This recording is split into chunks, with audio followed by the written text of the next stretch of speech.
The Third Crusade in Muslim Perspective, presented by Ebony Cornett and Kayla Canis.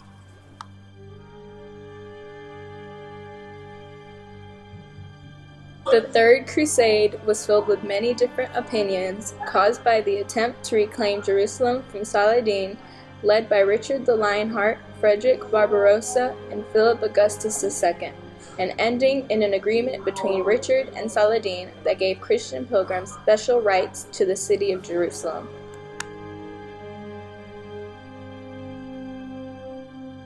This documentary will cover the cause of the Third Crusade, the major leaders, the conclusion of the battles, and the aftermath of the concluding agreements.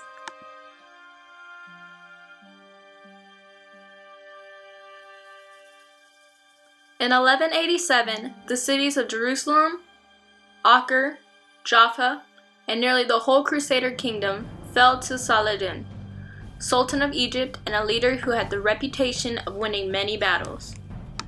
This excerpt, coming from a journal written about Saladin's accomplishments, stated that throughout the months of July and August, Saladin successfully occupied the remaining towns, cities, and castles of the Holy Land.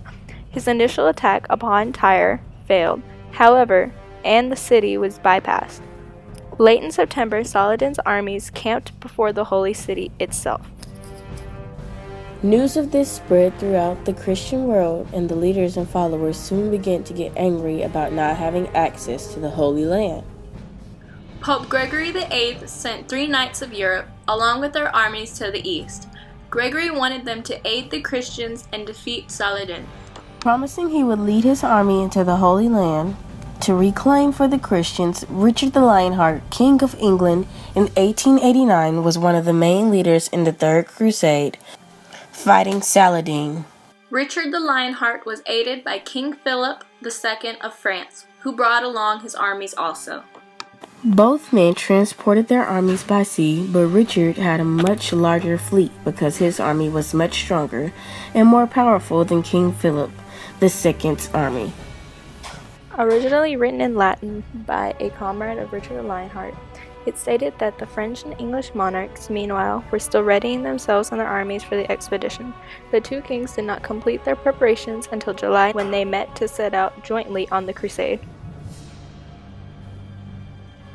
On April 10, 1181, King Philip and his army arrived in the port city of Acre and were surprised to see that Saladin and his army were already there, prepared to fight. Because of storms at sea, some of Richard's fleet was knocked off course and landed in Cyprus. Cyprus, ironically, was ruled by Isaac Comnenus, one of Saladin's close alliances. Isaac, seeing that Richard was on land troops to attack Richard's ships, but Richard was prepared and his main army was behind him. They immediately attacked Isaac because they were prepared. By the end of May, Richard had conquered most of Cyprus. He had used it for main source of supplies for the rest of the crusade. To show the control that they had over the people, Richard and Philip took the people who were defending the city of Acre prisoner. They said that for 20,000 dinars that they would release the prisoners. Saladin, not wanting to pay and give up his money, kept stalling and avoiding answering back to the two leaders. Richard the Lionheart and King Philip soon realized that Saladin wanted more to just push back the Third Crusade instead of freeing his prisoners. So the two leaders quickly executed the prisoners, knowing what Saladin's plan was. Realizing that Acre was back into the hands of the Christians, King Philip left and returned to France, leaving his army behind with Richard. Richard was the last remaining ruler to fight against Saladin in the Third Crusade at this point. He made the decision of taking back his army to regain Jaffa for the Christians. He had planned to march along the coast so ships could follow close behind him and supply them with the weapons that they would need to fight Saladin's army. Saladin had noticed that Richard was traveling up to the coast, so he told his army to follow behind them. They repeatedly tried to break the wall that Richard's army had put up to protect them, but they could not find a way in.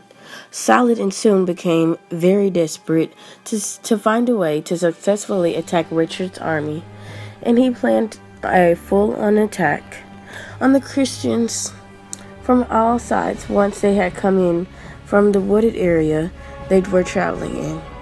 Because Richard was such a skilled and experienced fighter, he noticed Saladin was moving his army and soon prepared his army for an attack. When the time came, Saladin did attack Richard's army, but Richard was so prepared that they basically crushed Saladin's men underneath them. No longer being the always winning ruler, Saladin's reputation was shattered.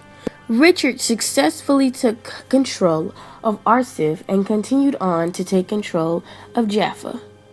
Knowing that Jaffa was mainly a Christian city, Richard had the idea to go to the outer parts of the city first and talk to the people and talk to the leaders of the community and get their support to reclaim the city for the Christians. When he called upon his new allies to form a bigger army against Saladin, they did not want to fight because they argued that if they were to reclaim the city, it would be hard to defend because there would be no army left. Richard agreed, and although he was very confident in his army's skills, he realized that if they were to move more inland, it might not be able to control. On June 20th, a group of Richard's men captured one of Saladin's caravans filled with a lot of supplies that they would need to help them in the crusade. Saladin realized how wrecked his reputation was. He was enraged by the fact that the Christians were able to defeat him in battles and were able to attack his caravans and take his supplies. So he attacked the city of Jaffa again. He had told the people of Jaffa that they would survive if they surrendered to him, promising them safety. Although he had seemed to be helping the people, he could not fully control his army, and they had attacked the citizens, killing a large amount of them. Hearing of the attack, Richard was angry, and him and a group of his army went and attacked with all the supplies that they had left. They wanted to reclaim the city for the Christians. August 5th was one of the last attempts to make Richard leave the city, but again, Richard was expecting Saladin's attack and was ready to fight. Even though the Crusaders had a far less amount of people fighting for them against the army of Saladin, they were still able to cut through the defense wall of Saladin's army and ultimately tear them down and run over them. When most of Saladin's men in his army saw how powerful Richard was and how skilled he was at war, they got scared and they basically gave up and they stopped fighting. And seeing this, Richard began to mock them, running up and down their defense line, waving his sword around on the back of his horse, screaming and taunting them how he knew they weren't going to attack him because they weren't going to attack him. They were scared of how skilled he was at war. And ultimately, this led to Richard reclaiming Jaffa for the Christians, and that action being the final act of the Third Crusade. Because of all the losses Saladin took, his reputation was lost in the eyes of the British. He lost his unbeatable reputation because of the Crusaders. The Crusaders kept tearing Saladin's army apart after the agreement, and it barely survived. Upon Saladin's death, his empire immediately crumbled. It gave the Christians an opportunity to fight and retrieve Jerusalem once and for all for them. The energy that was created by the want to take Jerusalem led to the Fourth Crusade, when they first went to attack Constantinople instead of Jerusalem. Christians had accomplished everything they wanted to do in the Third Crusade, except to take Jerusalem back for them. They had accomplished trashing Saladin's reputation, won multiple battles, and secured many Crusader kingdoms.